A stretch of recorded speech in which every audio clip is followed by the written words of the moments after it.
നമസ്കാരം. കർക്കിടക മാസം വരികയാണല്ലോ. സാറിൻ്റെ അഭാവത്തിലുള്ള രണ്ടാമത്തെ കർക്കിടക മാസമാണിത്. അപ്പോൾ പണ്ട് സാർ ഒന്നിച്ച് യാത്ര ചെയ്യാറുള്ളതും തുടർച്ചയായിട്ട് ആഴ്ചകളോളം ഞങ്ങൾ ഒരുമിച്ച് പോകാറുള്ളതും പാലക്കാടും മറ്റും സാറിൻ്റെ കർക്കിടകത്തിൽ ഈ രാമായണ മാസത്തിൽ സാറിൻ്റെ രാമായണ ക്ലാസ്സുകളെ കുറിച്ചൊക്കെ ആലോചിച്ചിട്ട് കിടന്നിട്ടായിരിക്കണം ഈ രാമായണ മാസത്തിൽ എങ്ങനെ യൂട്യൂബിൽ കൊടുക്കണം എന്ന് ആലോചിച്ചൊക്കെ കിടന്നുകൊണ്ടായിരിക്കണം പെട്ടെന്ന് സാറ് വന്ന് പറയുന്ന പോലെ എനിക്ക് തോന്നി, ഉള്ളത് പറഞ്ഞാൽ മതി എന്ന് പറയുന്ന പോലെ എനിക്ക് തോന്നി. ആ ഉള്ളത്, അതായത് ഇതിൻ്റെ തുടക്കം തുടർച്ചയായി 4-5 ദിവസമൊക്കെ പാലക്കാട് രാമായണത്തിൻ്റെ ക്ലാസ്സുകൾ ഉണ്ടാകാറുണ്ട്. ഒരേ സബ്ജക്റ്റ് തന്നെ പല വിധത്തിൽ സാറ് ക്ലാസ് എടുക്കാറുമുണ്ട്. അങ്ങനെ പോകുമ്പോൾ വണ്ടിയിലിരുന്ന് ഞങ്ങൾ പലതും ക്ലാസ്സുകളെ പറ്റി ചർച്ച ചെയ്യാറുണ്ട്. ആ സമയത്ത് ഒരു ദിക്കിൽ ക്ലാസ് എടുത്തപ്പോൾ പട്ടാഭിഷേക സമയത്ത് ശ്രീരാമൻ എല്ലാവരെയും അനുഗ്രഹിച്ച് പട്ടാഭിഷേകം കഴിഞ്ഞ സമയത്ത് ലക്ഷ്മണൻ മാത്രം ഒരു ദിക്കിൽ മാറി നിന്ന് ചിരിക്കുന്നതായി കണ്ടു. ശ്രീരാമൻ എല്ലാവരും സന്തോഷത്തോടെ ഇരിക്കുന്ന സമയത്ത് ലക്ഷ്മണൻ ഇങ്ങനെ ചിരിക്കുന്നത് കണ്ട് അത് പുച്ഛഭാവത്തിലാണ് എന്ന് കരുതി ലക്ഷ്മണനോട് എന്താണ് കാരണം എന്ന് ചോദിച്ചു. ലക്ഷ്മണൻ പറഞ്ഞില്ല, പിന്നെയും ചിരിച്ചുകൊണ്ടിരുന്നു. അപ്പോൾ ശ്രീരാമന് ദേഷ്യം വന്നിട്ട് വാളെടുത്ത് നിന്നെ ഞാനിപ്പോൾ കൊല്ലും എന്ന് പറഞ്ഞിട്ട് വാളെടുത്തു എന്നാണ് പറയുന്നത്. അപ്പോഴാണ് ലക്ഷ്മണൻ പറയുന്നത്, എനിക്ക് ഇന്നേ വരെ ഈ നിമിഷം വരെ എനിക്ക് സ്വസ്ഥമായിട്ട് ഒന്ന് ഉറങ്ങാൻ സാധിച്ചിട്ടില്ല. കാരണം ചേട്ടൻ്റെയും ചേച്ചിയുടെയും സുരക്ഷ എന്നെയാണല്ലോ ഏൽപ്പിച്ചിരുന്നത്. അതുകൊണ്ട് തന്നെ എനിക്ക് സ്വസ്ഥമായിട്ട് ഉറങ്ങാനൊരു സമയം കിട്ടിയിരുന്നില്ല. ഇനി എനിക്ക് എല്ലാം മറന്ന് സ്വസ്ഥമായിട്ടൊന്ന് ഉറങ്ങാമല്ലോ എന്ന് ഓർത്താണ് ഞാൻ ചിരിച്ചത് എന്ന് പറഞ്ഞു. ഇത് കേട്ടപ്പോൾ ശ്രീരാമന് വളരെയധികം വിഷമം തോന്നുകയും തൻ്റെ അനുജനായ ലക്ഷ്മണനെ കുറിച്ച് താൻ ഇങ്ങനെയാണല്ലോ ചിന്തിച്ചത് എന്ന് ദുഃഖിക്കുകയും ചെയ്തു എന്ന് സാറ് ഒരു ദിക്കിൽ പറഞ്ഞു. ഇതിനെപ്പറ്റി ഞാൻ സാറിനോട് ചോദിച്ചു, ഒരു കാര്യം പറഞ്ഞാൽ സാറ് എന്നോട് പിണങ്ങോ എന്ന് ചോദിച്ചു.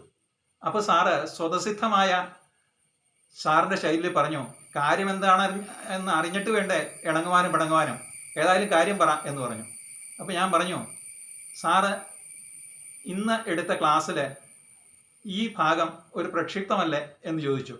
എന്താണ് പറയാൻ കാരണം എന്ന് ചോദിച്ചു. ഞാൻ പറഞ്ഞു, ശ്രീരാമൻ ലക്ഷ്മണനെ അതിയായി സ്നേഹിക്കുന്നുണ്ടായിരുന്നു. ലക്ഷ്മണൻ്റെ സ്നേഹവും ആദരവും ശ്രീരാമനുള്ള ഭക്തിയും എത്രമാത്രമാണെന്ന് ശ്രീരാമൻ അറിയുകയും ചെയ്യാമായിരുന്നു. എന്നിട്ടും ഈ പൊട്ടിച്ചിരിക്കുന്ന ലക്ഷ്മണനെ കണ്ടിട്ട് അദ്ദേഹം കൊല്ലാനായിട്ട് വാളെടുത്തു എന്ന് പറയുമ്പോൾ ഇതേവരെയുള്ള ശ്രീരാമൻ്റെ എല്ലാ സ്വഭാവങ്ങളുടെയും നന്മകളുടെയും നേരെ വിപരീതമല്ല ഇവിടെ പ്രതിഫലിക്കുന്നത് എന്ന് ചോദിച്ചു. സാറ് അല്പനേരം ഒന്നും മിണ്ടിയില്ല. പിന്നീട് വഴിയിൽ വച്ച് ഞങ്ങൾ എൻ്റെ അഭിപ്രായങ്ങളായിട്ടും പല കാര്യങ്ങളും ഞങ്ങൾ ഇതിന് പിന്നീട് ചർച്ച ചെയ്യുകയുണ്ടായി. എന്നിട്ട് സാറ് പറഞ്ഞു, എന്നോട് ഒരു ക്ലാസ് എടുക്കണം, രാമായണത്തിൻ്റെ ക്ലാസ്സുകൾ എനിക്കറിയാവുന്ന പോലെ പറയണം എന്ന് പറഞ്ഞു. പക്ഷേ എനിക്ക് അതിനുള്ള ആത്മവിശ്വാസം ഉണ്ടായിരുന്നില്ല. അതുകൊണ്ട് ഞാൻ പിന്മാറിക്കൊണ്ടിരുന്നു. പിന്നീട് ഒരിക്കൽ കൂത്താട്ടുകുളത്ത് സാറിൻ്റെ രാമായണ ക്ലാസ് കഴിഞ്ഞ് വരുന്ന വഴിക്ക് സാറ് എൻ്റെ വീട്ടിൽ അന്ന് തങ്ങുകയും അന്ന് നിർബന്ധിച്ച് എന്നെക്കൊണ്ട് രാമായണത്തിൻ്റെ എനിക്കറിയാവുന്ന വിധത്തിൽ ക്ലാസ് എടുക്കാൻ പറഞ്ഞ് സാറ് വീഡിയോ പിടിക്കുകയും ചെയ്തു. എൻ്റെ ഒരു ചെറിയ ക്യാമറ ഉണ്ടായിരുന്നത്, അതിൽ വെച്ചാണ് സാറ് വീഡിയോ പിടിച്ചത്. അത് ഏതാണ്ട് ഒരു 3/4 മണിക്കൂറോളം ഉണ്ടായിരുന്നു. സാറിൻ്റെ മുമ്പിൽ വെച്ച് എനിക്കറിയാവുന്നതുപോലെ ഞാൻ ക്ലാസ് എടുത്തു.